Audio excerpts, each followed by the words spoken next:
దేవుని గ్రంథంలో దేవుని నుండి గొప్ప సాక్ష్యాన్ని పొందుకున్న ఒక వ్యక్తి గురించి ఈరోజు మనం ధ్యానం చేసుకోబోతున్నాం. దేవాది దేవుడు అపవాదితో తన భక్తుని గురించి ఒక సవాలు విసిరిన సన్నివేశము యోబు అనే భక్తుని జీవితంలో మనకు కనబడుతుంది. యోబు గ్రంథము మొదటి అధ్యాయము 8వ వచనం. అందుకు యెహోవా, నీవు నా సేవకుడైన యోబు సంగతి ఆలోచించితివా? అతడు యథార్థవర్తనుడును న్యాయవంతుడునై దేవుని యందు భయభక్తులు కలిగి చెడుతనము విసర్జించిన వాడు. భూమి మీద అతని వంటి వాడెవడును? దేవుని వంటి వారు లేరండి. దేవుడు అసమానుడు. God is cannot be compared with anyone. He is beyond comparison. ఎవరితో పోల్చడానికి కూడా అవకాశమే లేదు. అంత ఉన్నతుడు, అంత గొప్పవాడు, అంత శ్రేష్ఠుడు, అంత ఘనుడు, అంత పరిశుద్ధుడు. ఇలాంటి దేవుడు తన దైవజనుని గూర్చి తన యందు విశ్వాసం ఉంచిన ఒక్క నరమాత్రుడు. ఎంతండి మన జీవితాలు ఎంత, మన బ్రతుకులు ఎంత? దేవుని ముందు నీవు మనుష్యుని జ్ఞాపకము చేసుకొనుటకు వాడు ఏ పాటివాడు, నీవు నరపుత్రుని దర్శించుటకు వాడు ఏ పాటివాడని 8వ కీర్తనలో దావీదు భక్తుడు రాసి, ఏ పాటివారం మనం ఇంతలో కనబడి ఈరోజు ఉంటాము, రేపు ఉండము కదండి. మానవ జీవితము నీటి బుడగా లాంటిది. బ్రతికున్నంత వరకే ఈ దేహానికి, ఈ జీవితానికి విలువ. ప్రాణం పోతే నథింగ్ కదా. దేహం ఒక పార్థివ దేహం అంటారు, బాడీ అంటారు తప్ప ఆ వ్యక్తి ఎంత గొప్ప ఉన్నత స్థితిలో ఉన్నా కూడా ప్రాణం పోయిన తర్వాత ఇంక ఈ దేహానికి ఎటువంటి విలువ కూడా ఉండదు. ఆఫ్టర్ ఆల్ మనిషి. అయితే దేవాతి దేవుడు తన యందు భయభక్తులు కలిగిన దైవజనుడైన యోబును గురించి ఒక గొప్ప సాక్ష్యం ఇస్తున్నాడు. ఎవరితో చెప్తున్నాడు దేవుడు అంటే? అపవాదితో చెప్తున్నాడు. ఒక మాటలో చెప్పాలంటే ఒక సవాలుగా దేవుడు మాట్లాడుతూ ఉన్నాడు. నువ్వు నా సేవకుడైన యోబు సంగతి ఆలోచించావా అని చెప్తూ యోబులో ఉన్న సుగుణాలన్నీ దేవుడు చెప్తా ఉన్నారండి. అంటే యోబు యథార్థవర్తనుడని, యోబు నమ్మకస్తుడుగా జీవించాడని, న్యాయవంతుడుగా బ్రతికాడని, దేవుని యందు భయభక్తులు కలిగి చెడుతనమును విసర్జించాడని, ఇవన్నీ దేవుడు జాగ్రత్తగా పరిశీలించి దేవుడు ఇస్తున్న సాక్ష్యము యోబును గురించి. అంత మాత్రమే కాదు, దేవుడు చెప్తున్న మాట ఏంటంటే, భూమి మీద అతని వంటి వాడు ఎవడును? ఎంత గొప్ప మాట, ఎంత గొప్ప సర్టిఫికేట్. గొప్ప దేవుడు తన దైవజనుని గూర్చి, తన దీనదాసుని గూర్చి, నమ్మకస్తుడైన తన సేవకుడైన యోబుని గూర్చి ఇస్తున్న సాక్ష్యం. There is none like him. ఈ భూమి మీద ఉన్న నరులలో యోబు వంటి భక్తిపరుడు ఇంకెవ్వరూ లేరు. అబ్బా, ఎంత గొప్ప జీవితము, ఎంత గొప్ప దైవభక్తి. దేవుణ్ణి ఇంప్రెస్ చేసిన దైవజనుడు యోబు. అయితే దేవుడు యోబుని గురించి ఇంత చక్కని మాట మాట్లాడుతూ ఉన్నప్పుడు ఇప్పుడు అపవాది ఇస్తున్న ప్రత్యుత్తరం చూడండి. 9వ వచనం. అని అడుగగా అపవాది, యోబు ఊరకయే దేవుని యందు భయభక్తులు కలవాడాయన. నీవు అతనికి, అతని ఇంటి వారికి, అతనికి కలిగిన సమస్తమునకు చుట్టూ కంచె వేసితివి కదా. నీవు అతని చేతి పనిని దీవించుచుండుట చేత అతని ఆస్తి దేశంలో బహుగా విస్తరించి ఉన్నది. 11వ వచనం. అయినను నీవు ఇప్పుడు నీ చేయి చాపి అతనికి కలిగిన సమస్తమును మొత్తిన ఎడల అతడు నీ ముఖము ఎదుటనే దూషించి నిన్ను విడిచిపోవునని యెహోవాతో. అపవాది అంటా ఉన్నాడు, దేవా, నువ్వు ఇచ్చిన ఆశీర్వాదాన్ని బట్టి యోబుకు నీ మీద ప్రేమ ఉంది, కానీ నిన్ను బట్టేం కాదు. నువ్వు ఆశీర్వాదాలు ఇస్తూ ఉన్నావు కదా, అతని చేతి పని అంతటిని దీవిస్తున్నావు కదా, అతని కుటుంబాన్ని వర్ధిల్ల చేస్తున్నావు కదా, నీ నుండి అన్నీ పొందుకున్నాడు కాబట్టి ఒక గ్రాటిట్యూడ్తో, ఒక కృతజ్ఞత భావంతో నా దేవుడు గొప్ప దేవుడని నీ యందు భయభక్తులు కలిగి నమ్మకస్తుడుగా బ్రతుకుతున్నాడు. కానీ ఒకసారి ఆశీర్వాదాలన్నీ తీసేసి చూడు, అప్పుడు ఆ భక్తి నిజమైన భక్తో కాదో తెలిసిపోద్ది. యోబు ఖచ్చితంగా నిన్ను దూషిస్తాడు అని అపవాది ఒక సవాలు విసిరాడు. విశ్వాస జీవితంలో మనం కూడా ఒకటి జ్ఞాపకం పెట్టుకోవాలి. దేవుడిసిన ఆశీర్వాదాలను బట్టి దేవుడు అంటే ప్రేమ, లేదంటే ఆయనను మన రక్షకునిగా మనం అంగీకరించి నా కొరకు ప్రాణం పెట్టిన దేవుడు, నన్ను నిత్య నరకాగ్ని నుండి తప్పించిన దేవుడు, నన్నుగా ప్రేమించిన దేవుడు, నా బలహీనతలలో నన్ను ప్రేమించి నాకు దగ్గరగా వచ్చి నన్ను హక్కున చేర్చుకున్న దేవుడు అని దేవుడు ఏమై ఉన్నాడో దాన్ని బట్టి దేవుని స్తుతిస్తూ ఉన్నామా? లేదంటే కేవలము ఆశీర్వాదాలను బట్టి మాత్రమే దేవుణ్ణి ప్రేమిస్తున్నామా? నిజమైన విశ్వాసం ఎప్పుడు బయటకు వస్తుందంటే, కొన్నిసార్లు ఆశీర్వాదాలు అలా టెంపరీగా దేవుడు దూరం చేసినప్పుడు అప్పుడు బయటకు వస్తుందండి. అన్నీ ఉన్నప్పుడు దేవుని స్తుతించడం సులభము. అన్ని ఆశీర్వాదాలు వచ్చినప్పుడు దేవుని ఘనపరచడము, దేవుని ఎడల నమ్మకస్తులుగా జీవించడం, సాక్ష్యం చెప్పడం సులభం. కానీ అసలు ఇంకా సాక్ష్యం చెప్పడానికి ఏమీ లేదు. అన్నీ పోయాక ఏమైనా సాక్ష్యం చెప్పడానికి ఉంటుందండి? ఏముండదు. అన్నీ పోయిన తర్వాత చుట్టూ ఉన్న వారందరూ పరిహాస్యం అపహాస్యం చేస్తూ ఉంటారు కదా, వీరి దేవుడు ఏమైపోయాడు, వీళ్ళకి దేవుడు ఉంటే ఈ స్థితి ఎందుకు వచ్చింది, ఒక కష్టం తర్వాత ఇంకొక కష్టం వస్తుంది కదా అని చుట్టూ ఉన్నవారు మనల్ని చూసి మరి మన నవ్వుల పాలు అయిపోయినప్పుడు అప్పుడు భక్తిని కాపాడుకోవడం, అప్పుడు భయభక్తులు కలిగి జీవించటము ఒక సవాల్ అయిపోతుంది. అందుకే అపవాది అంటున్నాడు, నీ సేవకునికి నువ్వు ఇచ్చిన ఆశీర్వాదాన్ని బట్టే భక్తి, ఆశీర్వాదం తీసేసి చూడయ్యా నిన్ను దూషిస్తాడు అని చెప్పగానే దేవుడు ఎంత కాన్ఫిడెన్స్ అంటే దేవునికి యోబు మీద, యోబుకు కష్టాలు ఒకవేళ ఆశీర్వాదం తీసేసిన, యోబు చుట్టూ నేను వేసిన కంచె తీసేసిన, యోబుకి ఎన్ని నష్టాలు వచ్చినా యోబు మాత్రం నన్ను విడిచిపెట్టడం నాకు అది తెలుసు. దేవునికి అంత నమ్మకం యోబు మీద ఉందండి. మనకు దేవుని మీద నమ్మకం ఉంటుంది, కరెక్టే. మనం దేవుని యందు విశ్వసించే వారం, దేవుని యందు నమ్మిక ఉంచేవారు కదలక నిత్యము నిలిచి సియోను కొండవలే ఉంటారని వాక్యంలో ఉంది. కానీ ఇప్పుడు ఆ ప్రశ్న ఏంటంటే, దేవునికి యోబు మీద ఎంత నమ్మకమో అపవాదికి సవాలు చేసి మరీ చెప్తా ఉన్నాడు, నా సేవకుడైన యోబుని గురించి ఆలోచించావా, అతనంత భక్తి, అతనంత విశ్వాసము, అతనంత నమ్మకత్వం ఇంకే వ్యక్తిలో కూడా కనబడదు అని దేవుడు సవాలు చేసి, ఒకవేళ అతని చుట్టూ నేను వేసిన కంచె తీసేసి కొన్ని కష్టాలు అతని జీవితంలోకి అనుమతించినా అతను నా కొరకు నిలబడగలడు అని దేవుడు అంతా ట్రస్ట్ చేయగలిగారు. యోబును దేవుడు ఎంత నమ్మారు. God knew that Job's faith was real faith. దేవునికి తెలుసు యోబు యొక్క విశ్వాసము నిజమైన విశ్వాసమని, యోబు యొక్క విశ్వాసము బలమైన విశ్వాసమని. ఆశీర్వాదాలను బట్టి కాదు దేవుని మీద ప్రేమ, దేవుని యథార్థంగా ప్రేమించే వ్యక్తి యోబు అని దేవునికి తెలుసు. ఆ సమయంలో యోబు జీవితంలో ఒక్కసారిగా అన్నీ కలిగిన యోబు ఎంటీ అయిపోయాడండి, జీరో అయిపోయాడు. జీవితంలో అన్నీ ఉండి కొన్ని పోతేనే తట్టుకోలేం కదా. మామూలుగా చెప్పాలంటే ఒక్కటి ఏదన్నా మన దగ్గర ఉన్నది పోయిందంటే విలవిల్లాడిపోతాం. ఏమున్నాయి పట్టించుకో, ఏది పోయిందో దానికోసం బాధపడతాం. అది ఉండేదండి, ఉన్నప్పుడు ఇలా ఉండేదండి, ఉన్నప్పుడు ఎంత ఆనందంగా ఉండేవో, ఏది లేదో దానికోసం ఆలోచన చేస్తాం. ఇప్పుడు యోబు జీవితం ఏంటంటే అన్నీ పోయాయి, అన్నీ ఉండినాయి. He had a wonderful family, he had all the positions, ఆస్తిపాస్తులు, గొర్రెలు, ఒంటెలు, అన్ని సంపదలు అంతా ఉండేవి. But suddenly everything left. అన్నీ ఒక్కసారిగా డిసపియర్ అయిపోతే ఇప్పుడు చాలా ఈజీ అండి దేవుని దూషించడం, చాలా ఈజీ. దేవుని గురించి తక్కువగా మాట్లాడడం చాలా ఈజీ. విశ్వాసాన్ని కోల్పోవడం చాలా చాలా ఈజీ. అయితే యోబు చెప్పిన మాట చూడండి, యోబు గ్రంథం 1వ అధ్యాయము 21-22 వచనాలు. నేను నా తల్లి గర్భములో నుండి దిగంబరినై వచ్చి తిని దిగంబరినై అక్కడికి తిరిగి వెళ్ళెదను. యెహోవా ఇచ్చెను, యెహోవా తీసుకొని పోయెను, యెహోవా నామమునకు స్తుతి కలుగును గాక. ఒకసారి స్తోత్రం చెప్దామా? హల్లెలూయా. యోబు నువ్వు స్తుతించడానికి ఏముందయ్యా చెప్పండి. సహజ సిద్ధంగా ఆలోచన చేద్దాం. అన్నీ పోయాక స్తుతి చెల్లిస్తావా? యోబు అంటున్నాడు, ఉన్నా స్తుతి చెల్లిస్తా, పోయినా స్తుతి చెల్లిస్తా. స్తోత్రం చెప్దామా? హల్లెలూయా. అంటే యోబు యొక్క విశ్వాసం ఎంత స్ట్రాంగో యూ కెన్ అండర్స్టాండ్. యోబుకు దేవునితో ఉన్న సన్నిహిత్యం ఎంత గొప్పదో మీరు అర్థం చేసుకోవచ్చు. యోబు జీవితంలో తనకున్న ఆలోచన ఏంటంటే, ఆశీర్వాదాలు ఉన్నా పోయినా నన్ను దేవుని నుండి ఏ పరిస్థితి కూడా నన్ను ఎడబాప నేరదు. ఇక్కడున్న మనం ఆ మాట చెప్పగలమా? నా జీవితంలో ఏ పరిస్థితి వచ్చినా క్రీస్తు ప్రేమ నుండి నన్ను ఏది కూడా ఎడబాప నేరదు. I will never ever let go of God. దేవుణ్ణి నేను ఎప్పుడు విడిచిపెట్టనండి అని చెప్పగలమా? యోబుని చూసి మిగతా వారు వచ్చి ఇంకేదేదో అనాల్సిన సందర్భం, కానీ యోబే వారి ఎదురుగా తనకున్న భక్తిని, విశ్వాసాన్ని ప్రదర్శిస్తూ ఉన్నాడండి. విశ్వాసం ప్రదర్శించాలి. Your faith has to be displayed for the world to see. సీక్రెట్గా పెట్టేది కాదు విశ్వాసం. నీ దగ్గర ఉన్న బంగారం సీక్రెట్గా పెట్టుకో, పర్వాలేదు. నీ దగ్గర ఉన్న డబ్బులు నువ్వు లాకర్లో పెట్టుకో, లేదంటే అకౌంట్లో వేసుకో, ఏమన్నా చేసుకో. You don't have to speak about what you have in this world, but speak about the faith you have in God. నీలో ఉన్న విశ్వాసం నువ్వు ప్రదర్శించు. అప్పుడే అనేక మంది దేవుని వైపుకు ఆకర్షించబడతారు. స్తోత్రం చెప్దామా? హల్లెలూయా. Whenever God gives you an opportunity, use every opportunity to display your faith to the world. చాలామంది పెళ్ళిళ్ళ కొరకు ఎదురు చూస్తూ ఉంటారు, పెళ్ళిళ్ళు ఎప్పుడు వస్తాయని. ఎందుకు? అన్నీ దిగేసుకొని తిరగాలని కదండి, అన్నీ ప్రదర్శించుకోవాలని. అవునా కదా?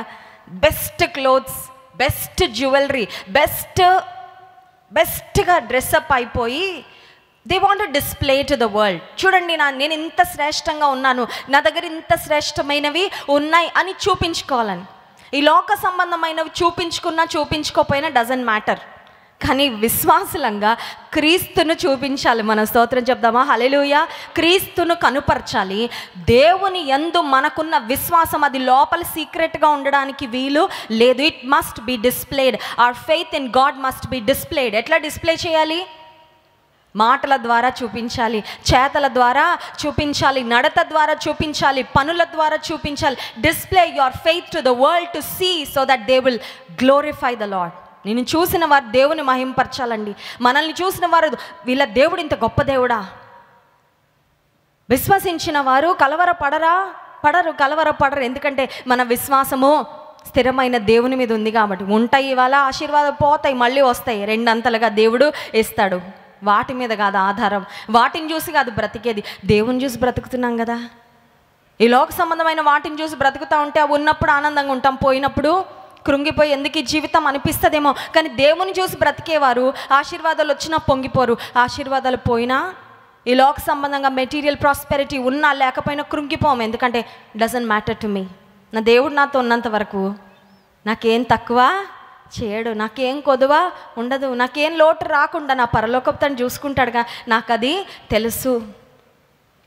యోబు జీవితంలో ఉన్న విశ్వాసము it was displayed when his faith was tested. అతని విశ్వాసము పరీక్షించబడిన సమయంలో ఆ భయంకరమైన అగ్ని వంటి శ్రమ ఇంకెవరికి రాదండి, ఎవరికి రాకూడదు కూడా. పగవారికి కూడా ఇట్లాంటి శ్రమ రాకూడదు. యోబు భక్తుడు అలాంటి శ్రమ గుండా వెళ్ళినప్పుడు అందరు చూస్తూ ఉంటారు, ఏమంటాడు చూద్దాం.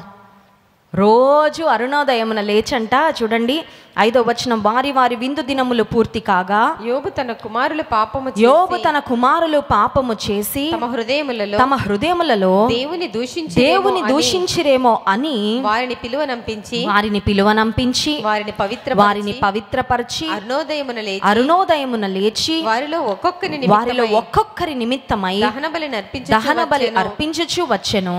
యోబు నిత్యము అలాగున చేయుచుండెను. యోబు నిత్యము అలాగున, నిత్యము ఏం చేసేవాడు యోబు? అనుదినము నిత్యము ప్రార్థిస్తూనే వచ్చాడు, దేవుని సన్నిధిలో బలులు అర్పిస్తూనే వచ్చాడు. He was in touch with God, he was always connected with God. దేవునితో కనెక్షన్లోనే ఉన్నాడండి. ప్రార్థనాపరుడుగానే బ్రతికాడు. ప్రార్థనాపరుడుగా ఉన్నాడు కాబట్టి ఎంత గొప్ప శ్రమ వచ్చినా యోబుని అది కదిలించలేకపోయింది. అనుదినము చేస్తూ వచ్చాడని ఉంది కదా, యోబు నిత్యము అలాగూ చేయుచుండెను. కొన్నిసార్లు మనం నిత్యం చేసే కార్యాలు ఉంటాయి, కొన్నిసార్లు నిత్యము వర్రీ అవుతూ ఉంటాం, చింతిస్తూ ఉంటాం. I know that phase in my life. నాకు తెలుసు, నా జీవితంలో నేను వెళ్ళిన ఆ phase. There was a season when I was worrying constantly. ఏదో సమస్య గురించి, ఏదో పరిస్థితి వరీ. బట్ థ్యాంక్ గాడ్, ఆ వరీ నుంచి దేవుడు విడిపించాడు. స్తోత్రం చెప్దామా? హల్లెలూయా. మన లైఫ్లో కొన్ని సీజన్స్ ఉంటాయి కదా, ఒక చిన్న పరిస్థితే మనల్ని అట్లా వెనక్కి పట్టి లాగుతూ ఉంటుందండి. It's like you are living with that problem every day. ఉదయం లేవగానే అదే ఆలోచన, అదే కలవరం, అదే చింత, అదే బాధ, అదే వేదన. There may be seasons in your life. అటువంటి పరిస్థితులు గుండా నీ జీవితంలో నిత్యం చేస్తున్నావు నువ్వు కొన్ని పనులు, కానీ నువ్వు నిత్యం చేయాల్సింది ఏంటంటే యోబు వలె నిత్యము దేవుని సన్నిధిలో ప్రార్థన ధూపాన్ని వేయాలి. నిత్యము దేవుని సన్నిధిలో నువ్వు విజ్ఞాపన చేయాలి. నిత్యము దేవునితో నువ్వు దగ్గరగా బ్రతకాలి. నిత్యము దేవునితో నడిచే వ్యక్తిగా, నిత్యము నువ్వు దేవునితో సహవాసం చేసే వ్యక్తివైతే ఎంత గొప్ప శ్రమ వచ్చినా నిన్ను అది దేవుని నుండి దూరము చేయదు. You will have a rock solid faith. నీ విశ్వాసం చాలా బలంగా తయారవుతుంది. క్రైస్ట్ వర్షిప్ సెంటర్కి వచ్చిన ప్రతి ఒక్కరు కూడా ఆశీర్వాదాలు ఎన్నో పొందుకుంటా ఉన్నాం, ఎన్నో మనం సాక్ష్యాలు చెప్తా ఉన్నాం. కానీ వాటన్నిటికంటే మనందరం చెప్పవలసిన ఒక గొప్ప సాక్ష్యం ఏంటంటే, మందిరానికి రాకముందు కన్నా ఇక్కడ దేవుని సన్నిధికి రావడం నేను ప్రారంభించిన తర్వాత విశ్వాసంలో నేను పెద్దదాన్ని అయ్యానండి, విశ్వాసంలో నేను పెరిగానండి. చెప్పగలమా? ఒకవేళ చెప్పగలిగితే దేవునికి స్తోత్రం. హల్లెలూయా. నువ్వు విశ్వాసంలో పెద్ద వ్యక్తివి అయ్యావంటే నువ్వు నిజంగా దేవుని చాలా సంతోషపరిచిన వ్యక్తివన్నమాట, దేవుని ఘనపరిచిన వ్యక్తివన్నమాట. ఎందుకంటే విశ్వాసం లేకుండా దేవునికి ఇష్టడై ఉండుట అసాధ్యం. ఇష్టంగా ఉండాలని ఉందా దేవునికి? భర్తకి ఇష్టంగా ఉండాలని భార్య ప్రయత్నం చేస్తుంది, స్నేహితులకు ఇష్టంగా ఉండాలని కాలేజ్లో ఉద్యోగ స్థలంలో ప్రయత్నం చేస్తూ ఉంటారు. తల్లిదండ్రులకు ఇష్టంగా ఉండాలని బిడ్డలు ప్రయాసపడుతూ ఉంటారు. బాస్కి ఇష్టంగా ఉండాలని ఏం చేయాలో అవన్నీ చేయాలని ఆలోచన చేస్తుంటారు. దేవునికి ఇష్టంగా ఉండాలని నీకుందా? దేవునికి ఇష్టంగా ఉండాలంటే ఒకే ఒక మార్గము, విశ్వాసము ద్వారా. Your faith will impress God. అంతే, సంతోషపడిపోతాడండి. ఇష్టమైపోతావు నువ్వు దేవునికి. ఎప్పుడు మంచిగా రెడీ అవుతే కాదు, మంచి జాబ్ తెచ్చుకుంటే కాదు, మంచి పేరు ప్రఖ్యాతలు సంపాదించుకుంటే కాదు. None of them impress God. దేవుని ఇంప్రెస్ చేసేది, దేవునికి ఇష్టలుగా మనల్ని మార్చేది ఏంటంటే మనము కలిగి ఉండే విశ్వాసమే. యోబు దేవుని యందు విశ్వాసమును, అచంచలమైన విశ్వాసమును ప్రదర్శించాడు. యోబు భక్తుని జీవితంలో యోబు గ్రంథం 1వ అధ్యాయంలో స్టార్ట్ అయింది శ్రమ.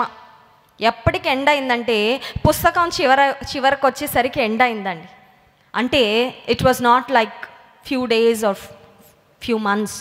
ఎంత కాలము ఆ శ్రమ ఉందో మనకి తెలియదు, కానీ ఇన్ని అధ్యాయాలంటే ఒక 2 రోజులు 3 రోజుల శ్రమ మాత్రం ఖచ్చితంగా కాదు. It was definitely prolonged suffering. అది ఖచ్చితంగా ఒక దీర్ఘకాలికమైన శ్రమే.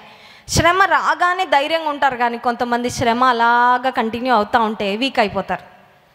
ఇంకెంతకాలం అండి, ఇంకెప్పుడు వస్తుందండి విడుదల, ఇంక ఈ శ్రమ నుండి ఎప్పుడు బయటపడతామండి, ఇంకెప్పుడు దేవుడు నన్ను జ్ఞాపకం చేసుకుంటాడండి అని కొన్నిసార్లు ఆ శ్రమ కంటిన్యూ అవుతూ ఉంటే, ప్రొలాంగ్ అవుతూ ఉంటే, ఒక సమస్య దీర్ఘకాలిక సమస్యగా మారిపోతే విశ్వాసం స్లోగా రోజులు గడిచే కొద్దీ సన్నగిల్లిపోతూ ఉంటుంది. అవునా కదా? యోబు భక్తుని జీవితంలో మనం నేర్చుకోవాల్సింది ఏంటంటే శ్రమ ప్రొలాంగ్ అయినా ఫెయిత్ ఇంకా పెరిగిందండి. స్తోత్రం చెప్దామా? హల్లెలూయా. శ్రమ కొనసాగింది. శ్రమ దీర్ఘకాలిక శ్రమగా మారినప్పటికీ విశ్వాసంలో 1వ అధ్యాయంలో కంటే చివరి అధ్యాయంలో ఇంకా పెరిగిపోయాడు యోబు. యోబు గ్రంథము 42వ అధ్యాయము 5వ వచనం చదువుదామా?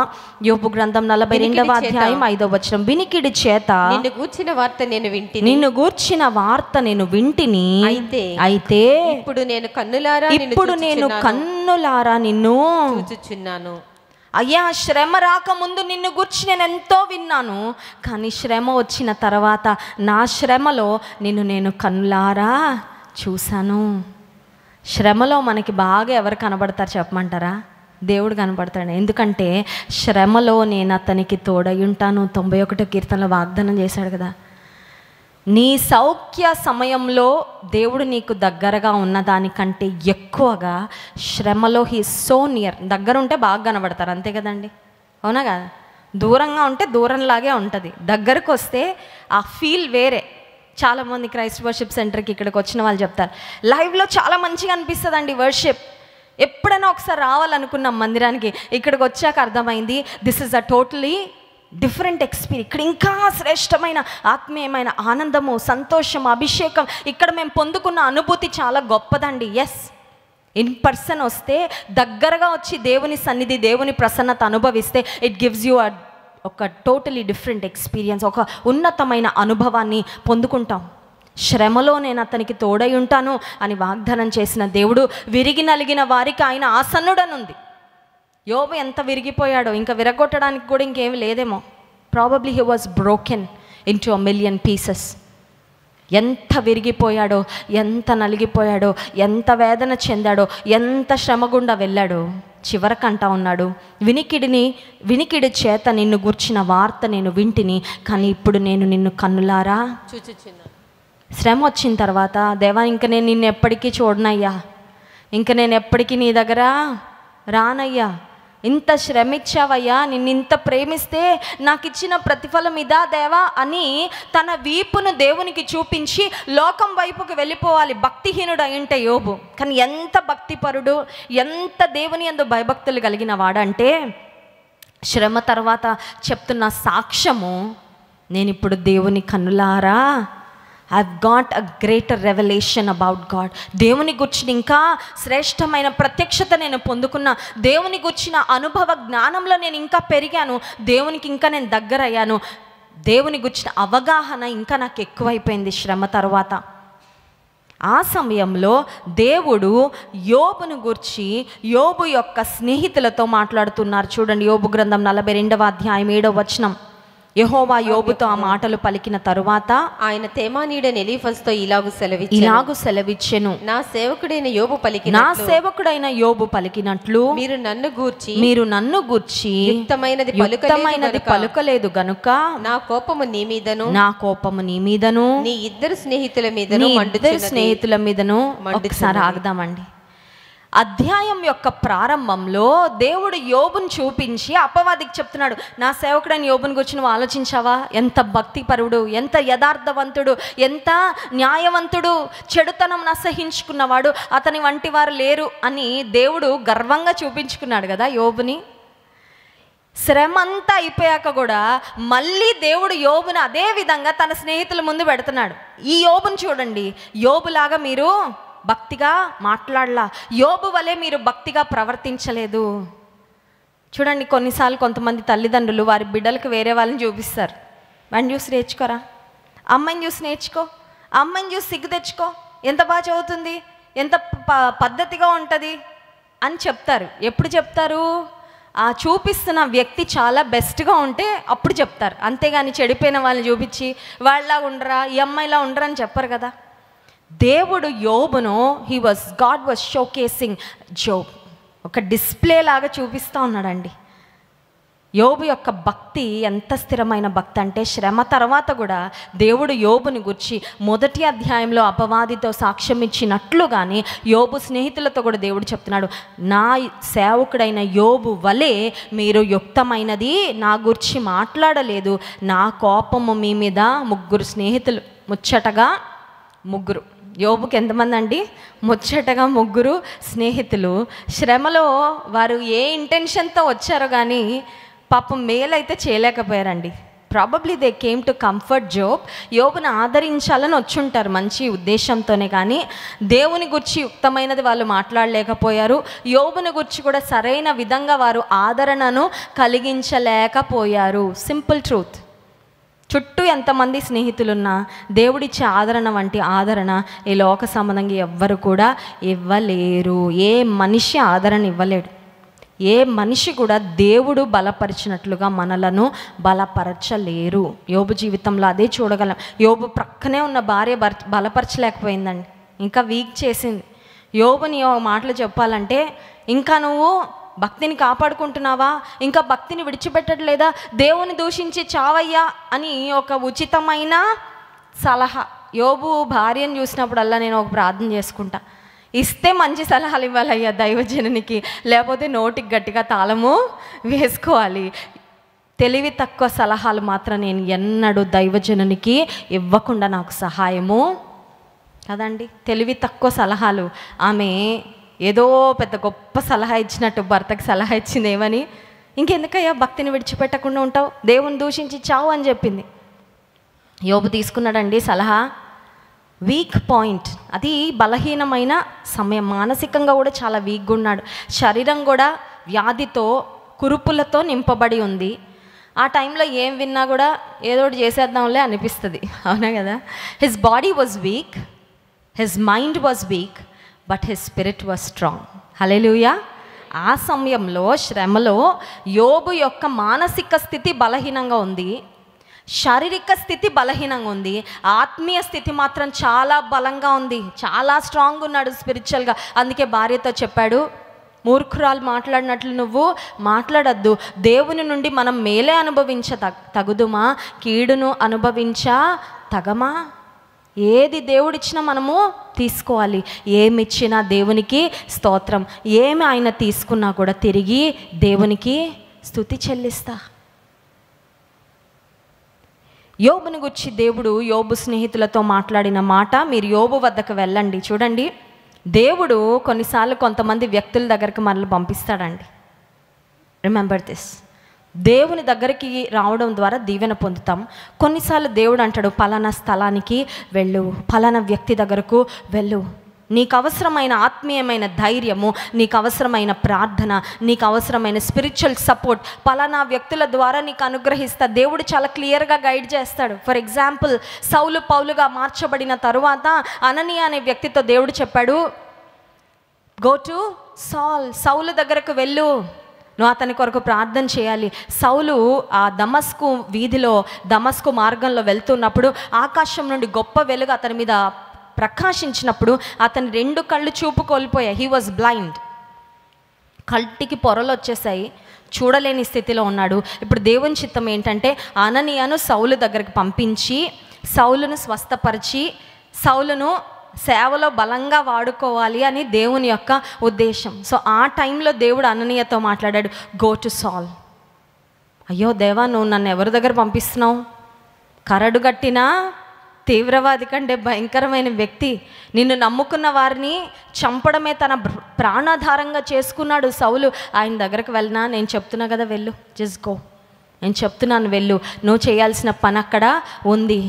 నా నామము భరించుటకు, రాజుల ఎదుట నన్ను చూపించుట కొరకు, రిప్రజెంట్ చేయుట కొరకు నేను ఏర్పరచుకున్న సాధనము పౌలు. గొప్ప సేవ దేవుడు చేయించుకున్నాడండి. కానీ ఆ పౌలు కొరకు ఎవరు ప్రార్థన చేశారు చూసారా? అననీయ ఎంతోమందికి వెళ్ళి ప్రార్థన చేశాడు, కానీ అననీయ సౌలు ఎంతోమంది కొరకు ప్రార్థన చేశాడు. సౌలు ఎంతోమందిని పౌలుగా మారిన తర్వాత బలపరిచాడు. కానీ సౌలు యొక్క పరిచర్య, తన విశ్వాస ప్రయాణం యొక్క ప్రారంభ దశలో అననీయను సౌలు వద్దకు ఆయనను ఆత్మీయంగా బలపరచడానికి దేవుడు పంపించాడు. ఇక్కడ మనం గమనించినట్లయితే దేవుడు యోబు స్నేహితులతో చెప్తున్న మాట, మీరు యోబు దగ్గరకు వెళ్ళండి. యోబు గ్రంథం 42వ అధ్యాయం 8వ వచనం. కాబట్టి 7 ఎడ్లను 7 పొట్టేళ్లను మీరు తీసుకొని నా సేవకుడైన యోబునొద్దకు పోయి మీ నిమిత్తము దహన బలి అర్పింపవలెను. అప్పుడు నా సేవకుడైన యోబు మీ నిమిత్తము ప్రార్థన చేయును. మీ అవివేకమును బట్టి మిమ్మును శిక్షింపకయుండునట్లు నేను అతనిని మాత్రము చూసారండి. మీరు మీ నిమిత్తము ప్రార్థన చేయడానికి ఎక్కడికి వెళ్ళాలా? గో టు యోబు వద్దకు మీరు వెళ్ళండి. అతను మీ నిమిత్తం ప్రార్థన చేస్తాడు. అతను మీ కొరకు ప్రార్థన చేస్తే అతనిని బట్టి మిమ్మల్ని అంగీకరిస్తా. ఎందుకంటే మీరంటే నాకు చాలా కోపంగా ఉంది. యోబు యొక్క స్నేహితులు ఎలీఫజు, బిల్దదు, జోఫరు అనే 3 స్నేహితులు దేవునికి విరోధంగా మాట్లాడారు. యుక్తమైనవి మాట్లాడలా, వారి మాటలు దేవుని కనపరచలేదు. ఇప్పుడు దేవుడు వారికి చెప్తున్న మాట ఏంటంటే, యోబు దగ్గరకు వెళ్ళండి, యోబు మీ కొరకు ప్రార్థన చేస్తే యోబు యొక్క ప్రార్థన మీ పక్షముగా నేను అంగీకరిస్తాను. దే హ్యాడ్ టు గో, వెళ్ళాల్సిందే. కొంతమంది అనుకుంటారు ఇష్టానుసారంగా జీవించేసి ఒక్క ప్రార్థన చేసేస్తే దేవుడు నా ప్రార్థన కూడా వినేస్తాడండి, నా ప్రార్థన కూడా అంగీకరించేస్తాడని అని అనుకుంటే అది కరెక్ట్ కాదండి. యోహాను సువార్త 9వ అధ్యాయము 31వ వచనం చూడండి. యోహాను సువార్త 9వ అధ్యాయము 31వ వచనం. అప్పుడు దేవుడు పాపుల మనవి ఆలకింపడని ఎరుగుదుము. ఎవడైనను దేవభక్తుడయుండి ఆయన చిత్తము చొప్పున జరిగించిన ఎడల ఆయన వాని మనవి ఆలకించును. దేవుడు ఎవరి మొర వినడంట? పాపుల మొర. పాపంలో జీవిస్తూ దేవునికి దూరంగా బ్రతుకుతూ నా అవసరంకి మాత్రం నీ దగ్గర వచ్చి నేను ప్రార్థన చేస్తానయ్యా, నా మనవి విను అంటే దేవుడు అంటాడు, rejected, no, I don't accept your petition. నీవు పెట్టుకుంటున్న విన్నపాన్ని నేను అంగీకరించను. కానీ ఎవరి మొర దేవుడు వింటాడంటే దేవభక్తి గలవాడయుండి ఆయన చిత్తము చొప్పున జరిగించిన. మనం చూసాం కదా, దేవుని యందు భయభక్తులు కలిగిన వాడిగా యోబు బ్రతికాడు. దేవుడు అంటున్నాడు, నా యందు భయభక్తులు కలిగిన నా సేవకుడైన యోబు దగ్గరికి మీరు వెళ్ళండి, ఆయన మీ పక్షంగా ప్రార్థన చేస్తే నేను వింటాను. ఈ ఉదయకాల సమయంలో మనము చెక్ చేసుకోవాల్సింది ఏంటంటే, దేవుని సన్నిధిలో ప్రార్థన చేయడం కంటే ముందు దైవభక్తి కలిగిన వారముగా మనము బ్రతుకుతున్నామా? దైవభక్తి గలవారు ఉండి దేవుని సన్నిధిలో ఆయన చిత్తము చొప్పున జరిగిస్తూ ప్రార్థిస్తే ఖచ్చితంగా ఆయన మన మనవి ఆలకిస్తాడు. You don't have to have a doubt. చిన్న అనుమానం కూడా అక్కర్లా, ఎందుకంటే దేవుడు చెప్పాడు కాబట్టి చేస్తాడు. దైవభక్తి గలవారై ఉండి దేవుని చిత్తము చొప్పున జరిగించేవారు మొరపెడితే ఖచ్చితంగా వారి ప్రార్థన దేవుడు వింటాడు. అంత మాత్రమే కాదు, 9వ వచనం చూడండి. యోబు గ్రంథం 42వ అధ్యాయం 9వ వచనం. తేమానీయుడైన ఎలీఫజును షూహీయుడైన బిల్దదును నయమాతీయుడైన జోఫరును పోయి యెహోవా తమకు ఆజ్ఞాపించినట్లుగా చేయగా యెహోవా వారి పక్షమున యోబును వారి పక్షంగా యోబు చేసిన ప్రార్థన దేవుడు అంగీకరించాడు, వారిని క్షమించాడు, వారి జీవితంలో కూడా దేవుడు కార్యాలు జరిగించాడు. ఈ ఉదయకాల సమయంలో దేవుని యందు భయభక్తులు కలిగి ఆయన చిత్తము చొప్పున నడవాలని ముందు మనం కోరుకోవాలండి. ప్రార్థించడం కంటే ముందు దేవా నీ చిత్తము చొప్పున నేను జీవించే కృప ఇవ్వు, నీ యందు భయభక్తులు కలిగి సాగే కృప ఇవ్వని ముందు దాని కొరకు ప్రార్థన చేయాలి. ఎందుకంటే దేవుని యందు భయభక్తులు కలిగి ఆయన చిత్తము చొప్పున జరిగించు వారి యొక్క మనవి దేవుడు వింటాడు. సో ముందు కండిషన్ నెరవేరితే తర్వాత ఉన్న ఆశీర్వాదము, తర్వాత ఉన్న ఆ ప్రార్థనల యొక్క నెరవేర్పు ఖచ్చితంగా మన జీవితంలో చూడగలము. చాలాసార్లు మన ప్రార్థన ఎట్లా ఉంటాయి? నా బిడ్డలు దీవించేయ, నా భర్తను దీవించేయ, నా ఇంటిని దీవించేయ, నా వ్యాపారాన్ని దీవించేయ, నా పనిని దీవించేయ, అది ఓకే ఫైన్. కానీ ఈ ప్రార్థన నువ్వు చేస్తే నేను నా కుటుంబము నీ అందు భయభక్తులు కలిగి సాగడానికి సహాయం చేయి, నీ చిత్తంలో నడవడానికి సహాయం చేయి. ముందు వీటి కొరకు అడుగు, ఆ తర్వాత నువ్వు నీ కుటుంబం దేని కొరకు ప్రార్థన చేసినా, ఎవరి కొరకు ప్రార్థన చేసినా ఆ ప్రార్థనలన్నీ కూడా దేవుడు నెరవేరుస్తాడు. స్తోత్రం చెప్దామా? హల్లెలూయా. చాలాసార్లు ఫౌండేషన్ గురించి ఆలోచించకుండా బిల్డింగ్ గురించి ఆలోచిస్తూ ఉంటామండి. పునాది కింద ఉంటుంది, కనబడదు, కానీ పునాదే ఆ కట్టడానికి గొప్ప బలం. పునాది లేకపోతే కట్టడం లేదు. విశ్వాస జీవితానికి పునాది ఏంటి?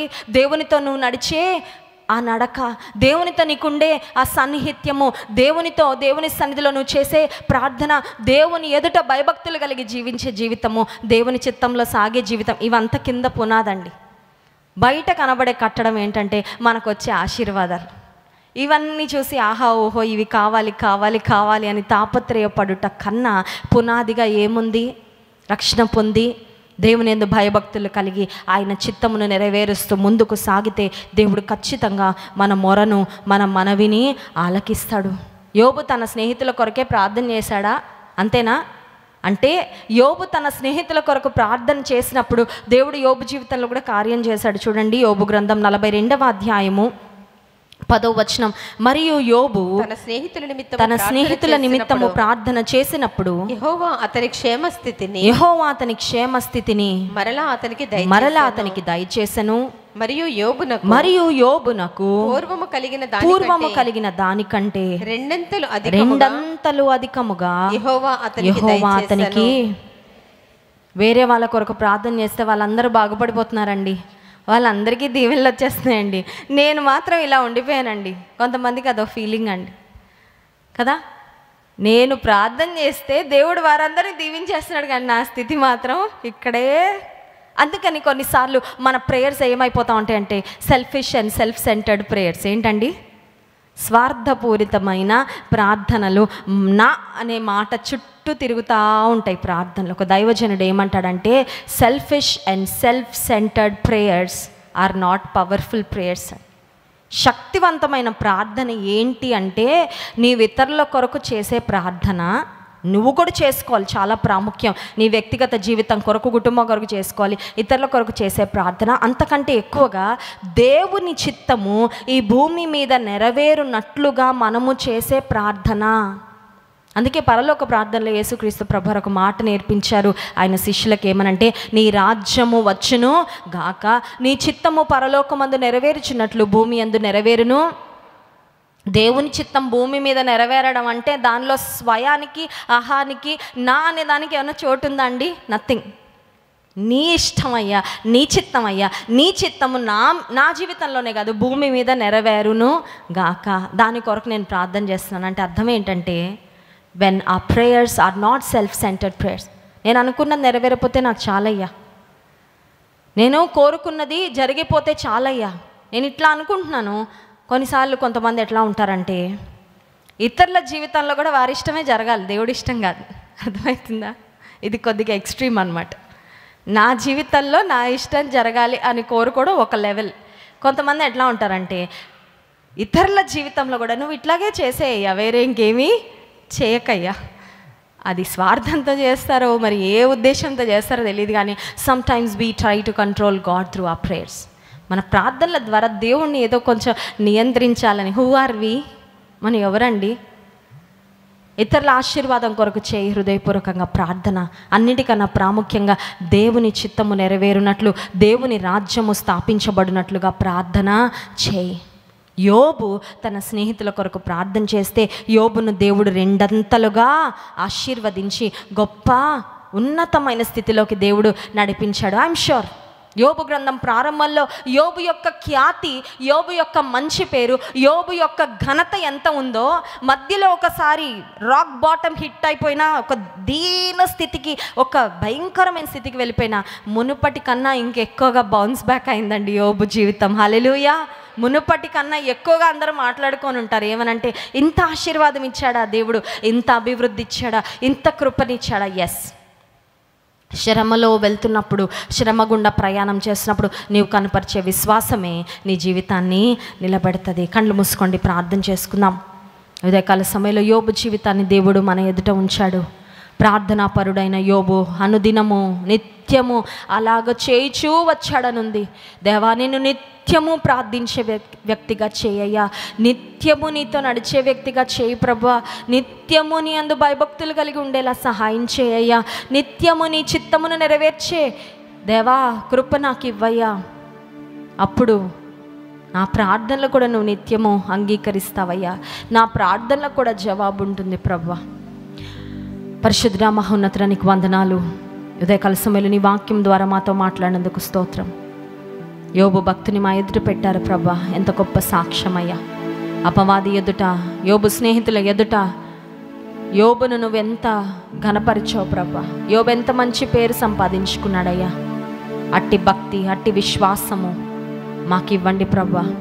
శ్రమల గుండా ఎంతమంది వెళ్తున్నారో, శ్రమలలో నేను ఇంకా గట్టిగా హత్తుకోవడానికి సహాయించి, శ్రమలలో కూడా నేను స్తుతించే కృపనివ్వండి. నీ సన్నిధిలో నీ పాదాల చెంత సమయం గడుపుతున్న మేము, మా విశ్వాసము ద్వారా నీకు మరింత ఇష్టలుగా మేము మారగలిగినట్లు సహాయించి, నీ కార్యాలు మా జీవితాలు, మా కుటుంబాల్లో జరిగించండి. మిమ్మల్ని ఆరాధించి స్తుతించబోతుండగా ఆరాధన ఆత్మతో మమ్మల్ని నింపుమని యేసు నామములో ప్రార్థిస్తున్నాం తండ్రి. ఆమేన్.